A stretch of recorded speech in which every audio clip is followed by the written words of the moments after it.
Welcome to a Supercut for the Things You Missed series. Today we'll be going through all parts of the consecrated snowfields. If this is your first Supercut, let me quickly address why I'm doing this so you don't need to worry that I'm just regurgitating old content for the views. That is not at all what this channel is about. I just want to make the guides as clear and fun as possible for you. So I realised, why am I making you watch 3 or 4 videos for certain areas when I could bundle them all into one big video for your convenience and pleasure? Hence the Supercut. So if at any point throughout this video I talk about in the next part, for example, I've just left that in because without it the video wouldn't sync up and you may have missed some vital footage. Now that you know that, please sit back, relax and enjoy. We're going to be starting our journey through the consecrated snowfields. I have really not been looking forward to doing this area. It's very hard and very confusing. We start off at the site of grace that we lit at the end of the hidden path to the erdtree. And as we start our venture into the consecrated snowfields, just keep heading directly north and in no time at all you'll be able to light the consecrated snowfield site of grace. I've put a marker to lead us towards the map piece for the area, and on the way you'll see we very quickly come upon yet another grey site. So light that one too, then we'll go and grab the map and we'll start exploring the area. I've now teleported back to the second site of grace that we lit, and I am heading directly southwest towards this caravan off in the distance. Firstly, I'm going to bait out these 2 lightning orbs and wait round the corner for them to use their attacks and then disappear. And then we encounter one of the most difficult boss fights in the game, the Knights Cavalry duo. I was fighting these guys for about an hour, and I only sent my last few attempts over to David because I did not want anyone to have to sit through the pain that I went through. It is possible to aggro just one of them at once. That's exactly what I'm going to try and do after this first failed attempt. Genuinely, I thought I was getting quite good at fighting the Knights Cavalry by this point in the game, but I must have died to these guys 20 plus times. So there's a few more deaths, and that's just while trying to take out the cavalry with the flail, which is actually the weaker of the 2. So after dying again and again and again, I finally decide to get a little bit cheesy, and it goes even better than I could have hoped. So I start to attempt to lead both of the cavalry up onto this cliff. I lose track of them and I'm suddenly no longer in a boss fight. Perfect. I'm going to use this opportunity to clear out the caravan. So let's take all these guys out at the back of the caravan. Oh shit. Oh, they're back. They are both back. Okay, now we run very, very swiftly, and hopefully we can lose them both again, which we have done successfully. So now I'm going to head to the front of the caravan and take out the 2 giant yetis. Be super careful with these guys, because as soon as you attack them, the chains will break and they can now come after you, unlike the trolls pulling the other caravans that are permanently stuck there. Now you can go and loot the chest, which is the flowing curved sword. And now it's time for round, I don't know, like 60 or something. Luckily, only the Knights Cavalry with the flail has come back to fight me. I have no idea where his mate's gone, and by this point I'm finally starting to learn and I'm actually getting somewhere.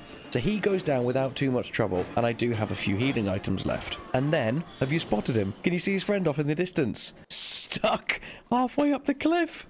Incredible! So, we're going to sneak around here and pray to God that we can cheese him. Oh, this is some tasty cheese. Look at this! Right, the cheese doesn't completely kill him, but it has knocked him off of his horse, yet his horse is still alive. So he's now not attacking me because he's trying to mount up, but he can't summon his horse because his horse still exists. So he goes down very easily, and we are rewarded with the entire Knights Cavalry set plus an ancient dragon smithing stone. Any less of a reward would have made me very angry. The hours I spent trying to kill these bastards. But that reward makes me very happy, and it was worth it. Now we'll go on to the next tip.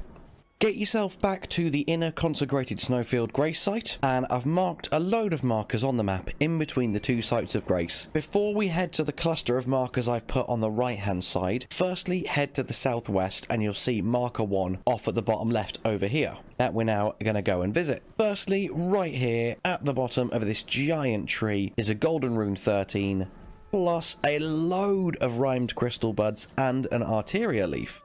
Shortly after that, heading southeast and rounding the corner, you'll come across an ancestor and an ancestral shaman, and once you've taken them both out, you can get the stalwart horn charm +1.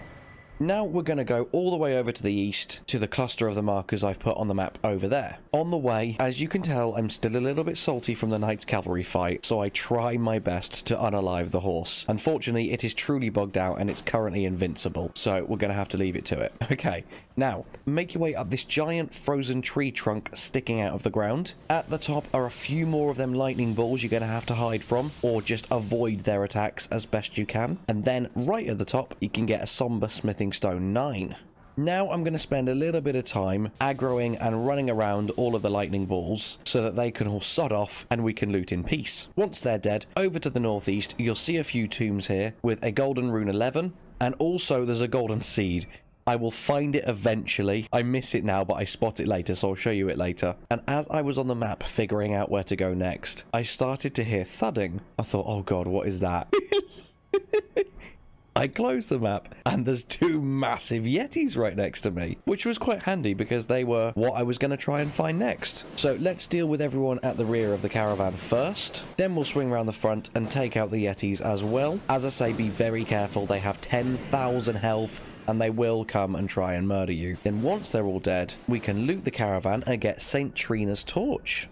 Now we're going to head north for the last tip for this area, and on the way I'm just going to activate this gatekeeper statue as well. And as we get here, you'll see there's a few wandering nobles. One of them is actually stuck in the floor. He is a rune bear in disguise. And guess what's about to happen when he grabs me? Yep, all gone. So I'm not even going to bother trying. I'll just tell you, he drops a larval tear. I've got about 12 of them, so it's not worth trying. And I will come back for the golden seed that I missed later on. Hold that thought. Let's move into the next tip, and I will grab it later. Now we're going to go back to the first site of grace, the consecrated snowfield, and grab a few items from the markers around here. So once you get here, head west, and eventually you'll see a load of tombs. There is also a rotten duelist walking around. Once you take out him, he will drop the rotten battle hammer and the rotten duelist helm.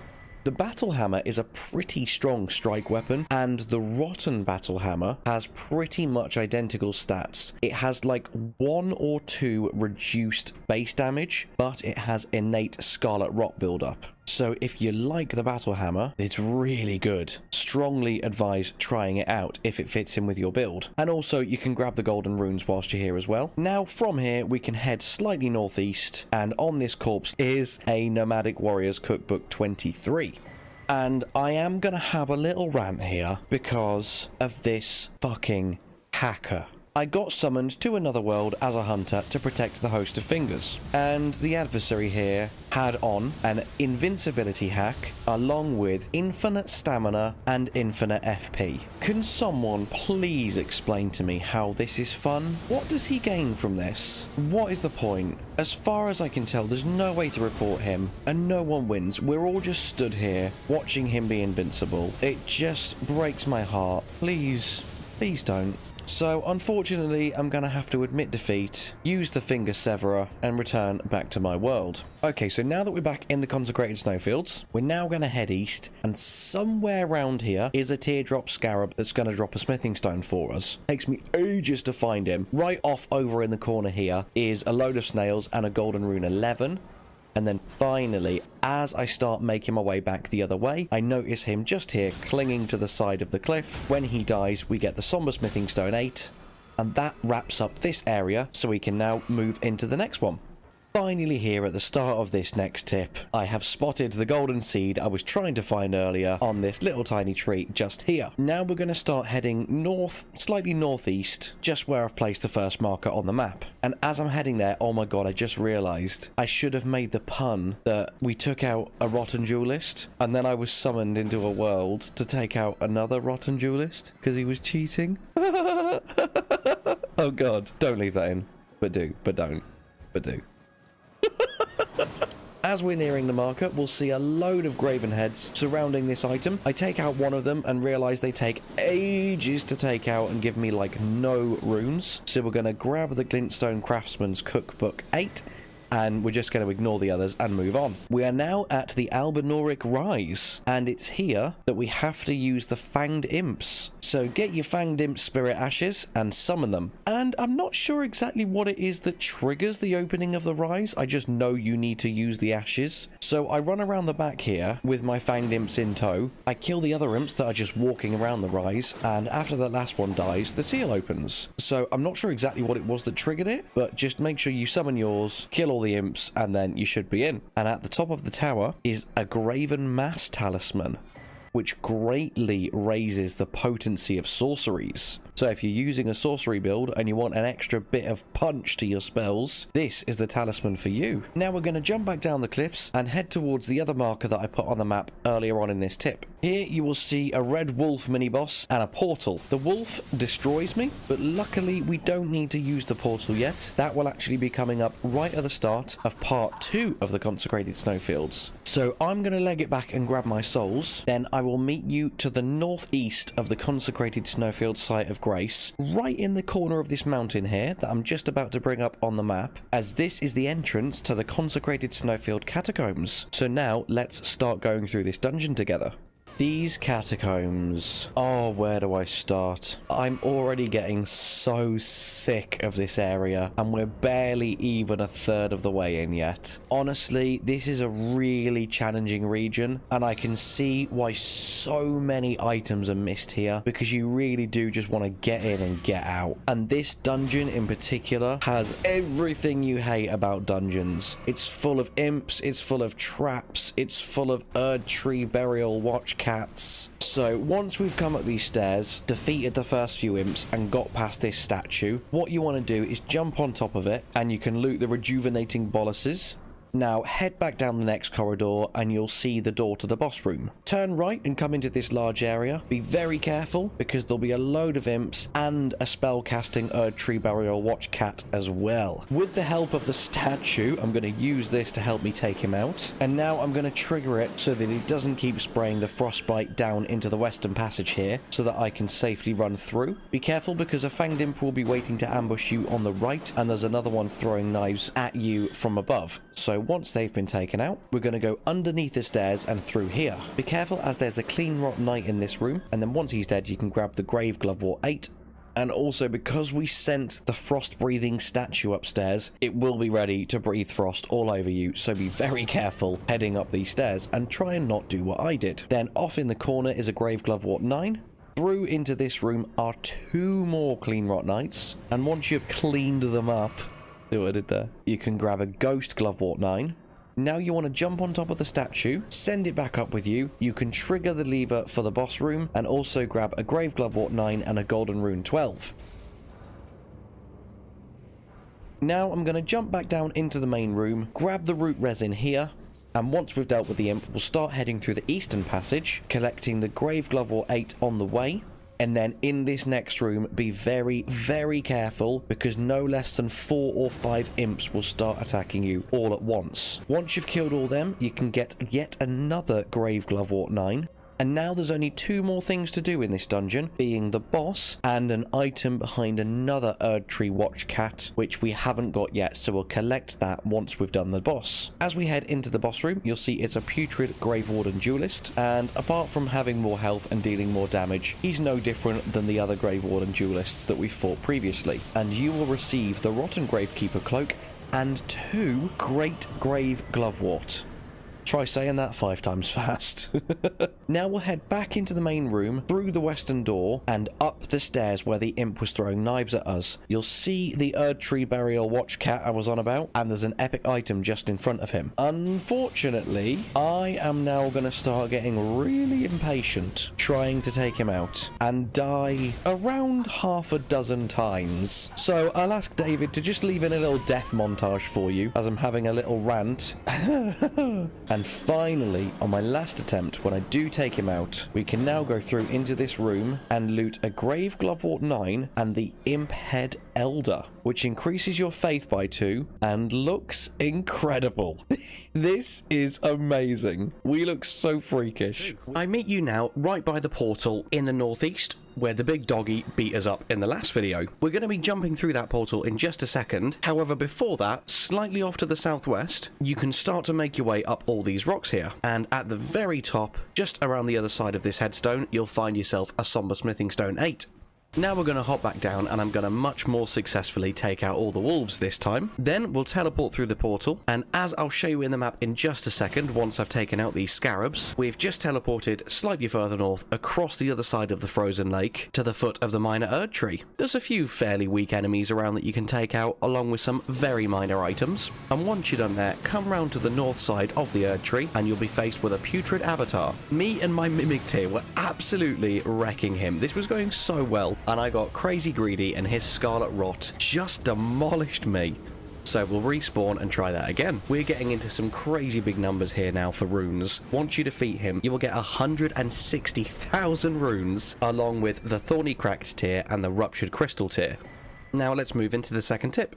Now we're going to head slightly to the southwest, and on top of a few of these rock formations, you'll see some scarabs that we're going to take out. Whilst we're dealing with them to collect the somber smithing stones that they have to offer us, I'd just like to say thank you so much for being here, and if you enjoy the content and would like to see more, then please give the video a like, and also consider subscribing to the channel so you don't miss any future videos. Thank you. Now that we've taken them both out and got the somber smithing stones 7 and 8, head slightly northeast on top of the giant rock formation here, and the invisible one will be right here. And once you deal with him, you'll get a Somber Smithing Stone 9. Now I'm going to take out these Albanorics so that I can safely grab the Dragon Wound Grease down here. And the next thing we're going to do is head to the southwest to this giant tree off in the distance, where we can grab a Smithing Stone 8. Just be very careful for the wolves and the archer enemies around here. And once you've done that, a little bit further south still, you'll see a load of wolves chasing a crystal scarab. And I'd like to pretend that this was just pure skill on my part, but I have a bad habit of being way too brutally honest. So yeah, this was pure luck that I managed to take out this invisible scarab first time. And once you do take it out, you'll get the Ash of War White Shadows lore. And it's essentially just a taunt. I really don't think it's worth using. The fact that you get it so late on in the game is very, very bizarre and very confusing to me. And then the final thing I'm going to show you for this segment of the video, head even further south still, and in just a few seconds you'll be invaded, I believe, for the third and final time. Or is it even fourth now? You get invaded by her a lot. Anyway, you'll be invaded by Anastasia, Tarnished Eater. And once you defeat her, you will get a somber ancient dragon smithing stone. So incredibly worth doing this invasion. Awesome reward. Now let's move into the next part of the video. The next thing we're going to do is cross the frozen lake and go all the way down to the southwest to these ruins that I've marked on the map down here. On the way there though, just at the top of the hill behind where you just fought Anastasia, you can grab a stone sword key off the corpse here. Just be careful because there are a few enemies around, along with 2 of them stupid zappy lightning balls. And then on the way to these ruins, be careful of the giant spectral dragonkin that are going to spawn out of nowhere and absolutely mess me up. When I do make it to the ruins successfully the second time, I decide to turn around and give one of them a piece of my mind, and they don't have much health. That was surprisingly easy. And now that we're here, these ruins are probably one of the hardest, if not the hardest, in the game. Because every single enemy here causes madness. There's loads of rats. All the hollow soldier dudes can spam frenzied spells at you. And then you've got the massive giants around as well that also use some really far-reaching, really powerful spells. So all in all, it's a very tricky ruin to deal with. So be very careful. I'm going to spend a lot of time clearing up all the enemies so that I can show you the items a little bit easier. There's many Eyes of Yelough and many yellow embers you can pick up if you are using them for item crafting. And then in the little room full of rats here, you can get a stone sword key. Once you've got all the crafting materials that you want and you've cleared out the ruins, come back to the central ruin with the giant that was asleep, and you can jump off the edge here on your horse over into this other structure, which is where you'll find the basement. That will lead us to the main item for these ruins, which is the unendurable frenzy spell. Once you've grabbed everything that you want from here, head towards the cave right down the south, and we'll go down the lift. Somehow, I managed to completely walk past the site of grace. Only now that I'm watching it back, Have I realised that the site of grace was at the bottom of the lift? I literally do not touch that the entire time that we're here. So make sure you do, because you're going to make things a little bit easier for yourself. So now we'll start going through the Yelough annex tunnel together. Straight away you'll see this door doesn't open, so we'll have to go back on ourselves and hop down the ledges here. Be careful for the crystal miners, and you can also grab some freezing grease straight away. You'll have to be really eagle-eyed for all the smithing stones in this area. Because this whole cave is frozen over, they blend into the walls very well. In this next room, once I've dealt with the miners, we can then grab this golden rune 10 and hop over to the other side. There's another one to deal with in the next room, along with 6 explosive stone clumps that you can loot. Now we'll go up the ladder and deal with these miners, and this is where I'm already starting to miss smithing stones. There was one on that floor, and there was even a note right in front of it, and I somehow completely missed it. So do pay really close attention, because there is a lot of incredibly high level smithing materials in this dungeon that you really want to grab. Now that we're at the top of these ladders and through the tunnel, another alabaster lord will spawn in, and once he's been taken out, you can also get yourself the hero's rune 5. And this is where I'm finally starting to realise there's lots of stones around. And I'm going to grab a somber smithing stone 9, an 8, and a regular smithing stone 8 as well. This is where we can now open the door, which will act as a shortcut back to the entrance, along with getting the smithing stone 8 that's right next to it. Now, for the boss, we're going to be faced with a super-powered version of Astil, but with lots of gravity bolt spamming, along with my Mimic Tear Ashes plus 10, he doesn't stand much of a chance against us. And then we're rewarded with the Meteorite of Astil. Before we leave, however, there's one more route I didn't show you. So we're going to drop back down again, and then in this next room, we can drop down even further still. Down here is some more smithing stones that you can loot, and you'll see there's an epic item just off to the right of these miners. So once you've taken them out, you can go and grab the rune arc. And finally, before we leave, come to the other end of the room, there will be another alabaster lord to take out, and then you can loot yourself an ancient dragon smithing stone. And also, he dropped his sword for me. Now we are done here, so I'm going to teleport myself back to the inner consecrated snowfield, and I'll meet you there. Now we're going to head directly west to where I've just placed these beacons on the map. As you get close to the giant tree, you can grab yourself a smithing stone 8. And there's also a ton of rhymed crystal buds to loot around here should you need them. And then before long, as we're heading closer to the tree, you'll be invaded by the Sanguine noble. I'm sure if I wasn't cheesing him with gravity bolts, he would have been much harder than he was. In all honesty, bloody dragonflies were harder than the Sanguine noble was, because they kept distracting me and getting in the way and disrupting my attacks. Nerf dragonflies, please, FromSoft. They are bullshit. Once he's been defeated, you'll get yourself a poxy amount of runes, but more importantly, the Sanguine Noble armor set, which looks so damn cool. Now he's dead, and I've been able to kill the bloody dragonfly. Head slightly northeast, and you can grab some crystal darts where these dogs are. And then down here, off to the southwest, you'll see a portal. This takes you to Mohgwyn Palace, more specifically, very close to the Palace Approach Ledge Road site of grace. And you may recognize this area. This is an area people love to use to farm runes. Obviously, you can get here much earlier on in the game. I'm talking like whilst you're still in Limgrave. All you need to do is just blitz through various questlines. But basically, you see that giant crow down there? If you just aggro it by like shooting an arrow at it, 9 times out of 10 it will just yeet itself off the cliff and you'll get a load of free runes. So if you're a bit underleveled and need a nice rune farm, that's a great way to do it. Now I'm going to head back to the consecrated snowfield, and I'll meet you by the big tree again. As we're getting closer, I'm just going to stop to admire the attacks of this walking mausoleum off in the distance. That is an awe-inspiring and terrifying sight to behold, and we will be having a lot of fun trying to get past that in just a few minutes. Before then though, you'll see there's a statue here that needs smashing, so we need to go back and aggro a rune bear and get him to come with us so he can break the statue for us. Come back up from that statue, and as you're facing south, you'll see a rune bear asleep just here. Wake him up and get him to come with you by doing a bit of damage to him. Be careful not to die, and as you're leading him down to the statue so he can smash it up for you, again, preferably keep yourself alive, then I'm going to sprint in grab the 3 smithing stone 7 and also the smithing stone 8 and get the hell out of here, because rune bears this late on in the game are very, very, very powerful. And now to wrap up this part of the video, I'll show you a brief glimpse of one of my many deaths to this walking mausoleum that we're now going to try and traverse. Okay, you know how these guys work by now, so we'll skip through most of this as I get close enough to him and start chipping away at the growths on his feet. And now that we've done that, you have access to yet another duplicate remembrance from one of the many remembrances you'll have by now. And just so you know, you don't have to have kept them to be able to duplicate them. If you've already used them, it's fine, they'll still appear in this list. So now we'll start heading north for the final part of the video. I meet you now at the Apostate Derelict, and just here you can loot the Silver Mirror Shield.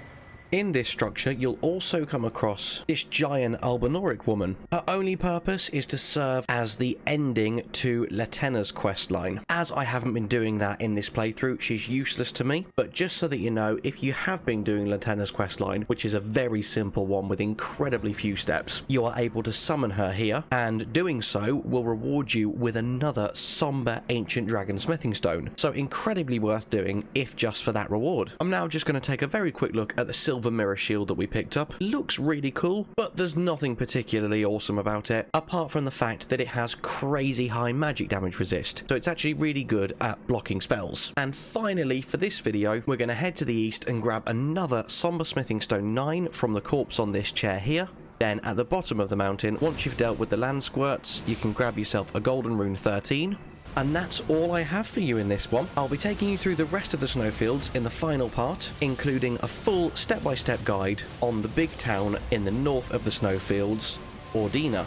And we are going to start out straight away by heading into Ordina and grabbing the Site of Grace. Pretty much the entirety of this video will be centered around this town, talking you through it and trying to help you out, because it truly is a painful area. And despite the fact I knew what I was doing, I still died many times. So before we even start to attempt this town, I'm going to advise that you teleport yourself back here to the Hermit Merchant's shack in the Lanedale capital outskirts and buy the Sentry's Torch. You don't need the stats to use this for it to be effective, and you don't even need to be holding it. You can two-hand your weapon and its passive ability will still work even if your offhand isn't currently being used. And essentially what this torch is going to do for you is going to show up all of the assassins in this area, because there are a few invisible enemies, and even when they're visible, they're still brutally difficult. So genuinely don't even attempt this area without having the Sentry's Torch on you first. Now that we've grabbed that and we're back in Ordina, firstly come to this altar looking structure, and just at the base of it you can grab a Golden Rune 10.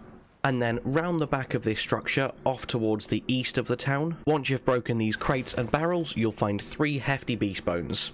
And I know it's a very minor item, but I'm going to specifically call out how happy I was to find an item hidden behind some breakable barrels. Because in all of the Dark Souls games, there's been many items hidden in breakable barrels. So throughout the entirety of Elden Ring, I have been smashing every single crate and barrel and any breakable object in the hopes that there is going to be some items hidden in there. There never is. So when I finally came across something breakable and there was actually an item in there, I didn't care what the item was. I was so happy that all of my object breaking finally paid off and was rewarded in the form of 3 hefty beast bones. You can see, I'll ask David to just quickly replay the footage, and you can see I was so adamant there wasn't going to be anything in here that I actually already am prepared to jump off the balcony and back out the structure, and then out the corner of my eye I was like, wait, no, there's an item! There's an item! I don't care that it was the most pathetic item in the world, and we can buy an unlimited supply of them by this point in the game anyway. Still worth it. Next, if you hop on top of this roof, you can get yourself 8 cuckoo glintstones as well. And there is a few other items throughout the town that we can loot that I'll point out to you as we're going through. But the next thing I'm going to do is head all the way to the north and start going up these stairs, and you can grab an invigorating cured meat here. And now as we head back down the stairs and turn right, we come to the most important bit of the town, and this statue advises us that we need to light the 4 figures in the Everjail. So let's step through into the Everjail, and it will bring us to an exact replica of the town, but it will now be full of incredibly powerful archers and invisible assassins. The first thing I'm going to do is jump off the balcony facing south, right where we used the portal to enter the Everjail, and then if you turn west in this little alcove, you can get a golden rune 13. Now I'm going to take this whole area very cautiously, and you'll see why in just a second. As we round this corner, there is the first assassin. Now if we weren't currently wielding the sentry torch in our offhand, he would be completely invisible. Luckily, because of this torch, we've been able to spot him before he spots us, so we can sneak up and get a backstab off, and then spam gravity bolts to stun lock him to death. And we'll be rewarded with a golden glove wart? We'll be rewarded with a ghost glove wart 9, and then can also grab some freezing grease off this corpse.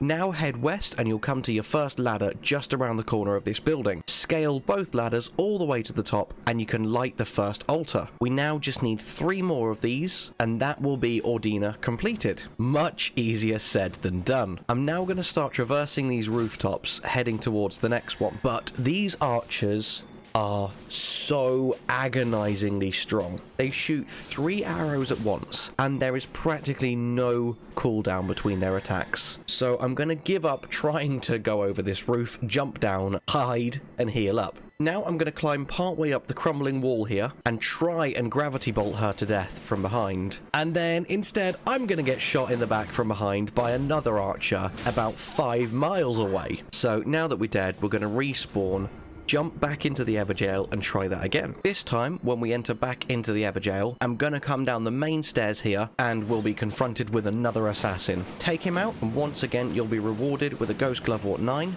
And right where he was is the second altar that we need to light. The one that we grabbed the golden rune 10 from right at the start of the video. I'm calling that out for you now because I completely forgot that this was an altar. And it takes me about half an hour after finding and lighting the other 3 before I finally remembered to come and do this one. And another thing I'll call out for you that will make you very happy is the assassins don't respawn. The archers do, unfortunately, but there are 3 assassins total, and once you've taken them out, they are dead for good.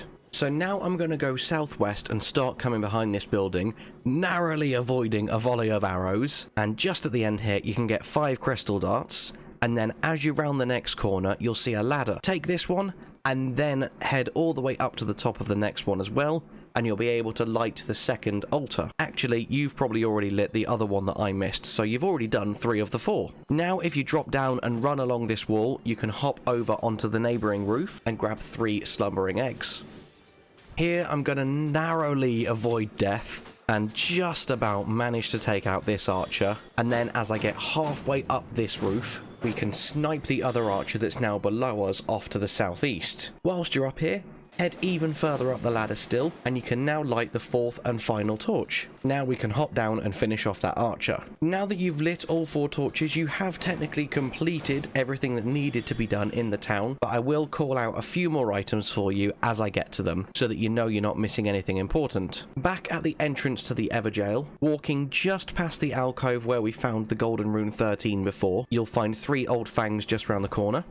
Now we're going to climb back up the first ladder again off to the west of the village. This time I managed to take out the archer that killed me before, so we can safely hop over these rooftops and grab a golden rune 13. Of course, the other one very swiftly starts sniping me, so let's get to safety again. Now we'll start to climb up the roofs and get killed once again. And it's at this point that I remember you don't need to be in the Everjail to loot the remaining items. Once you've gone in and lit all 4 of the torches, you don't have to keep returning to finish looting everything. You can loot the town at your leisure, not in the Everjail, enemy free, which is definitely what I advise. But I am going to jump in one more time just to show you where the final assassin is if you want to get that final Ghost Glove Wart. So now we're back in the jail. At the southeastern corner of the town, you'll find the final remaining assassin. And as I say, once again, when he's dead, you'll get a Ghost Glove Wart 9. It's at this point I finally find and light the only remaining altar, which finally breaks the seal in town. Now we're teleported back out of the Everjail, and I can show you where the last important item is. You can see there's an epic item up on the corpse on the balcony, directly above where we got the hefty beast bones earlier. I'm sure there's a few ways up there, but the way I do it is by hopping on the roof of this sunken house here. Then you can jump around the building from balcony to balcony, and as you get over to this item, you can loot it and you'll find it's a rune arc. There's now another very important item I haven't shown you yet, because in this version of the world, seals were blocking access, but now you can go through this archway right to the back of the town, and underneath the stairs in these arches, you can get a nascent butterfly, and more importantly, the Black Knife armor set. And just as with the Black Knife assassins, the Black Knife armor itself will make you invisible. Not as invisible as the assassins, but you'll still be much harder to detect. And I believe, if memory serves, that your footsteps will be silent as well. Now, congratulations, you're done with Ordina and you're done with the Consecrated Snowfields. So now that the seals in town are broken, head up them stairs and through the portal, and you'll be in Miquella's Halig Tree, which, believe it or not, is even worse than the Consecrated Snowfields were. I will be covering this in full in the coming days, and oh my god, I am not looking forward to it. This area is incredibly tough, but we can get through it together. I believe in us. And with that, I hope you have an amazing day, and I'll see you in the next one. Bye-bye. No, we're not done yet. I'm going to revoke that bye and show you something else. I just realized this video is literally just me showing you Ordina, and I've been trying to collate enough things that I missed to do a separate video showing you the things that people have called out to me that I've missed. But not to toot my own horn, there hasn't been that many. So what I'm going to do is just bung them onto the end of this video instead. So there's two things I really want to show you that I missed when I was going through these areas. The first one is at the Knight's Sacred Ground Site of Grace in Nokron. So I'll meet you there now, and straight away we're going to turn right and head all the way to the top of these stairs. Then we're going to sneak round these enemies and head to the top of the ladder. At the back of the room we're going to turn right again, but before we get to the end where the Stone Sword Gargoyle statue is, we're going to jump right out of this window. Once we've jumped across and dealt with the Mimic Tier enemy, we can now jump back into this building and loot the Nox Flowing Hammer. That's all that I missed here, so now I'm going to take you to the Celia Hideaway and show you another weapon that I missed, and also some Spirit Ashes. There's two things in the Celia Hideaway that I missed, and even though I now know what they are and where they are, it still takes me a while to find them. We're just going to keep heading forwards from the Site of Grace, taking out the Crystal Miners as we go, all the way forwards in this next room as well, taking out the Crystal Miners and the Snails. Then once they're all dead, we'll carry on progressing even further north, right to the end of the room. There'll be two more Crystal Miners here by a bonfire, however one of them is super powered compared to the others, so even though I'm now very over leveled for this area, he's still quite scary, so be super careful as you're taking him out. Now we're going to keep running out of the northwest exit to this room, through the cave and into the next one, and it's here where I missed a few items. We're going to hug the right wall and jump up on top of this giant crystal. Now we'll drop down and jump off towards the northwest, and in here is an illusionary wall that you can take out. In this chest you will find the Crystal Spear. This is the first of two items I missed in the Celia Hideaway. So now we're going to drop back down and go back up onto the same crystal again. And when we drop down, this time instead of going northwest, we're going to go southwest and up this exit. And now be very careful as you're dropping down a series of ledges, and you'll come into a room with a load of glintstone sorcerers. Once you've dealt with them, you can loot this chest and get the Crystallian Ashes. They are the few items that I missed up until this point in the series. So just before I finish the video for real this time, thank you everyone so much for pointing them out to me. And you'll notice a theme for this video. Most of it is things along the river, because I assumed giant frozen river, most people are probably going to run up and down this and find everything here. So that is where all of the things that I didn't show you are. So let's head all the way over to the eastern side of the river and we'll work our way along as I show you the final things that you may have missed in this area. As you're coming all the way to the end here, you'll notice for quite a while it allows you to summon. So that's exactly what we're going to do, because we're about to fight quite a tough boss. Also be careful of the giant land octopus lying in wait, and once they're both dead, you'll see just over to the left hand side here is another octopus in front of a cave. That is the Cave of the Forlorn, and we'll be visiting that in the next part of the video. But for now, come right to the very end, and you will aggro Great Worm Theodorix. He really is the big daddy of all the Great Worms. He's insanely powerful. As you can see here, my Wave of Gold is doing next to no damage to him, but jeez is he susceptible to bleed. So a few Swarm of Flies spams and he is very nearly dead. But my god does he pack a punch. So every time I slip up and allow him to hit me, I have to back off and heal up. Luckily, by this point my Mimic Tier is an absolute tank and just about survives his very, very powerful attacks, so I can get in a few more Swarms of Flies and finish him off. Once he's dead, we're rewarded with 3 Dragon Hearts, and more importantly, we can now go and get his incantation at the Cathedral of the Dragon Communion, which is a crazy powerful version of the Magma Breath, so definitely one worth getting if you're using your dragon spells. Now that he's dead, we'll head on over here to the Stonesword Key Gargoyle, and we'll head into the Cave of the Forlorn. This is a super straightforward cave, so head in, light the Site of Grace, light the Summoning Pool if you want to, and we'll start progressing forward. Straight away you can grab a Golden Rune 7, and then just off to the right here, some Freezing Grease. There's loads of Misbegottens lying in various ambushes throughout the cave, so be super careful. We're going to hug the left-hand wall here and take out the big boy, and luckily the Wave of Gold also one-shots his friend as well. That allows us to grab the Nascent Butterfly, and then over in the other corner of the room is a Golden Rune 10. Now we'll keep progressing through the dungeon. I'm going to do a Wave of Gold here just to make sure there's nothing lying in wait, because the reach of this weapon is insane. So it can act as an early warning sign for any enemies I can't quite see. And then we can also grab the few Miquella's Lilies. Now jump up on these rocks and hop over to the other rocks, and here you can grab a Hero's Rune 2. After looting yet more Miquella's Lilies, we'll head north and through to this section of the cave. There's another big Misbegotten here that I'm just going to pretty much spam with Wave of Gold until he's dead. Now be very careful in here because there is a flying bow-wielding one along with 2 of the giant guys. At this point I'm pretty much out of FP because I forgot to rest, but luckily some jumping attacks make very quick work of these guys. Once they're dead, we can then focus on the flying archer, and I was actually really happy with that fight. 2 of the big boys and an archer, and I took 0 hits. Super happy with that. And then off in the corner here, you can grab 10 Spirit Flame Arrows and a Rune Arc. That's all that there is in that room. That is a dead end, so we'll now head back out the other way, and you can jump up these rocks whilst grabbing another few flowers, and start hopping down the other side of these walls. Once you get all the way down here, will be a load of aggressive jellyfish. So we're going to take them out, and that allows us to loot a load of items, including even more lilies and some crystal darts. Through here, we can take out the last few jellyfish, grab the item, and start heading down.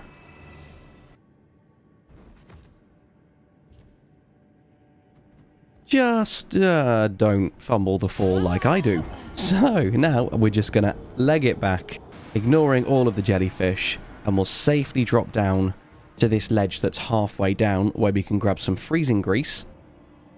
And now we can make it safely to the bottom and into the boss, which is a Misbegotten Crusader. And this is the reason why I didn't include this in the video, is because he drops a legendary item. So by now, especially everyone that's going for a full achievement run is going to have researched the legendary items and will know about this guy, because you need him for the trophy. So once me and my Mimic Tier have absolutely wrecked his face with many waves of gold, he will reward us with the Golden Order Greatsword, which has practically the same stats as the Sacred Relic Sword. Along with being another Holy Greatsword, it's very similar. Its weapon art isn't as powerful. It releases an explosion and then sends out a single wave of light, whereas the Wave of Gold is massive waves of light, as you can see as I'm testing the two side by side here. So personally, I much prefer using the Sacred Relic Sword, but that's where it is should you want it. Now let's move into the next part. Heading back outside, I wasn't going to bother showing this because by this point you've probably got endless amounts of smithing stones, but someone will call out that I missed it. So just outside the cave is a breakable smithing statue. So we'll grab the crab and get him to smash it for us, and we can get 3 smithing stone 8. In amongst these crabs is 2 strips of white flesh. Cool, we're done here. So I will meet you now at Ordina, where I'm going to make it nighttime. And that can mean only one of 2 things: a knight's cavalry or a death right bird. And we've already fought knight's cavalry in this area, so I think you know what's coming. Really quickly, actually, one thing I did forget to grab. Once you've rested at Ordina, run pretty much directly southwest and you can get a golden seed from here. Now you meet me at the northern end of the river. I'm just about to flash up the map and show you exactly where I am as I prepare myself for the final, toughest deathrite bird in the game. Holy crap, is this guy powerful. I go in fairly unprepared and get absolutely destroyed during my first attempt. So let's try that again. You join me here now, cheesing him with the few final waves of gold, because fuck fighting a fair fight with this guy, he is insane. And when he dies, you will get nearly 500,000 runes and the explosive ghost flame. As we are now covering every single last little bit in the area, I'm going to show you one final thing before we then move into the thing that I missed that you have very kindly helped me discover. So next, head to the Apostate Derelict Church in the northwest, and just to the east of the church, you can loot nearly a dozen Trina's lilies. These items are very rare and they do not respawn, so if you're using a build that requires these crafting materials, make sure you go and grab them. And now, as I'm fumbling around trying to find this last thing that I will come to in just a second, it's got me thinking that because this series has become an every single thing in Elden Ring series, I will probably go back to Limgrave and the Weeping Peninsula and recover them. Because if you go back and watch them, I really did just highlight the things that I personally thought were most missable. But inevitably, as the channel's grown, you get a lot more people coming in that think that just because you haven't specifically showcased something, you missed it and you don't know what you're doing. And the people pleaser in me is like, no, I didn't. I need to show you. See, I know the things. So yeah, I may go back and do Limgrave and Weeping Peninsula 100%, just like I ended up doing with most of the other areas. Let me know if you'd be interested to explore and discover every single little nook and cranny in the starter areas before this series became what it is now, and it shall be done. And we will finally get into the last part of the video now, the thing I missed, so thank you. So I meet you here now at the northwest of Ordina with another rotten duelist looking off the edge of this cliff. I always wondered why I only had 2 of the 3 pieces of the rotten duelist armor set. This is why. So mess them up just like you have with the others. And for your efforts, you'll be rewarded with the Rotten Duelist Greaves and the Rotten Great Axe, which is very cool. Now we've 100%ed the Consecrated Snowfields. The last few parts of the Things You Missed series will be coming soon, and I'm so excited to show them off to you. So with that, I hope you have an amazing day, and I'll see you in the next one. Bye-bye.